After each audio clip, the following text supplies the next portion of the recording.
I'm Edith Wilson of the World Bank Institute. A special issue of Development Outreach magazine focuses on the power of innovation. We're here today talking with Marla Capozzi of McKinsey Company. So Marla, why are we hearing so much about innovation these days, especially in large organizations, everywhere you look? Global decentralized institutions are facing challenges today which involve the pace at which they need to work, the demands from their clients and their consumers, the complexity of their organizations and the work that they're doing, and lastly, the need for scale. Innovation can no longer be about a small product or have a small pocket of innovation within an organization. Institutions need to capture the scale across their institution and globally in order to get the value that they need from innovation. What would be 3 things that were absolutely important to do, based on the research you've done, if you wanted to drive innovation in a large, complex organization? Well, not surprisingly, leadership is the greatest predictor of innovation outcomes. I think certainly leaders might accept this. They certainly understand their role within organizations, but innovation is a very emotional topic. Some people love it, some people are drawn to it, and other people very much shy away from it in a risk-averse fashion.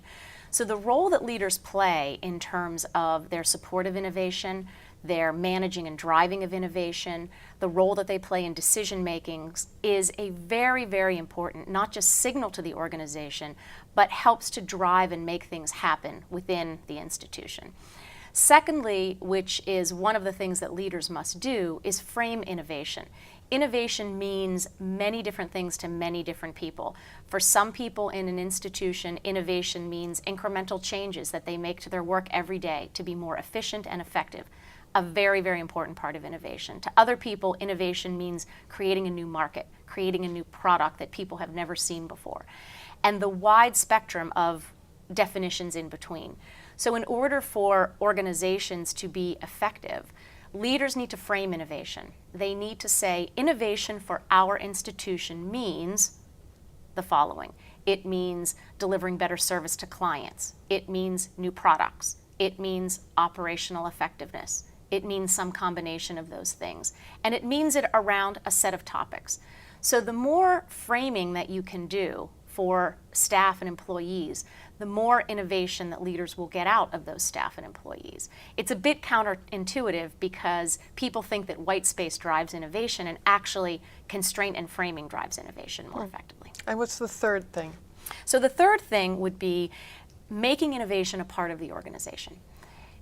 Innovation is now much more of a function as opposed to a nice creative invention to have. So innovation can and should be built into corporate processes. Is innovation part of strategic planning? Is innovation part of performance reviews and performance management? Is it something that leaders are accountable for? For example, do leaders have to contribute and adopt innovation on a regular basis? Are they held accountable to that? Is innovation being communicated, which is another great use of data? So if institutions that are so large can start capturing what's happening and communicate that back, then the ability to scale and replicate, adapt innovations from one region to another becomes all the more easier and all the more important. Can you give 2 examples of where things tend to go wrong? One of the main places things go wrong is in leaders and staff unwillingness to challenge orthodoxies. Orthodoxies are core beliefs which may be personal, company, or industry-based about how things are done. This is how things are done. This is what clients want. We can't do that. We tried that before. It's been done before by somebody else and it didn't work for them. Those deep-rooted orthodoxies really stifle innovation, because one of the most important things to unleash innovation is to change your perception and redefine a problem. And by doing that, people can come up with better ideas, different ideas. But the unwillingness to reframe and challenge those perspectives is one of the biggest barriers that I certainly have seen across all different types of organizations. And what's the second big mistake that tends to be made? Organizations try to rely on a point solution or a panacea for innovation. They feel like, well, if we just run an employee competition, then everything will be fixed. Or if we just change the performance review process and the criteria by which employees are individually reviewed on innovation, that will solve the problem. And innovation is much more complex. It requires the framing, and it requires much more of a organizational focus as opposed to one of these point solutions. One of my favorite quotes from you is that not everyone in an organization has to be an innovator in the sense of being the person who invents new things. What do you mean by that? Everyone has a different mindset as it relates to innovation. Some people are, and you've probably seen this in people you've met, some people are ideators. They can't come to a meeting without putting 10 ideas on the table, good, bad, or indifferent, and they usually don't care. They just are, have an ideator mindset. Other people tend to be very good at synthesizing different pieces of data. They think like an anthropologist, so they can take 5 pieces of data and bring that together for a different insight. Other people are good at execution. They're the doers. They just want to get things done. Other people are risk averse and they question, should we do that? Is that the right answer? A rich set of mindsets are required to make innovation happen. Too many ideas with not enough people who are going to get them done isn't good. Too many people who want to get things done without the right set of ideas isn't good either. And so organizations need to bring this diverse set of mindsets to the table and also start with the people who are most interested in it. We've done research in many large organizations that has shown that the law of large numbers is in your favor, that you undoubtedly have innovation-prone talent who would like to innovate within your organization. You just have to find it, unleash it, give them the right resources and the right support to be able to innovate. There are people there who do that, and what's interesting is they will often say that it's the culture that's holding them back, whereas leaders will very often say, we don't have the right talent within our organization. And so that also tends to be a bit of an organizational orthodoxy as to, well, we think you're not the right people. Well, we think we can do it if we were given the right tools. What's an innovation network? You write about that in your article. An innovation network is, as we were talking, bringing the right people together around a common challenge. The right people in terms of expertise, the right people inside and outside the organization, the right people in terms of mindset, and the right people who can get something done. And these networks of people, it's no longer the team of 4 or 5 people who's going to go off in a room and solve a problem.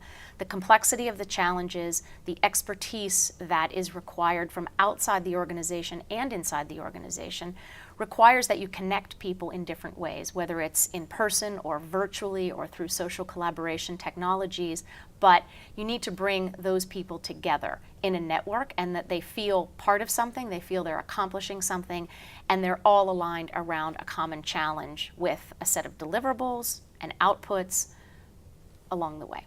You write that trust is an extremely important element in the success of innovation processes. Yep. What does that mean?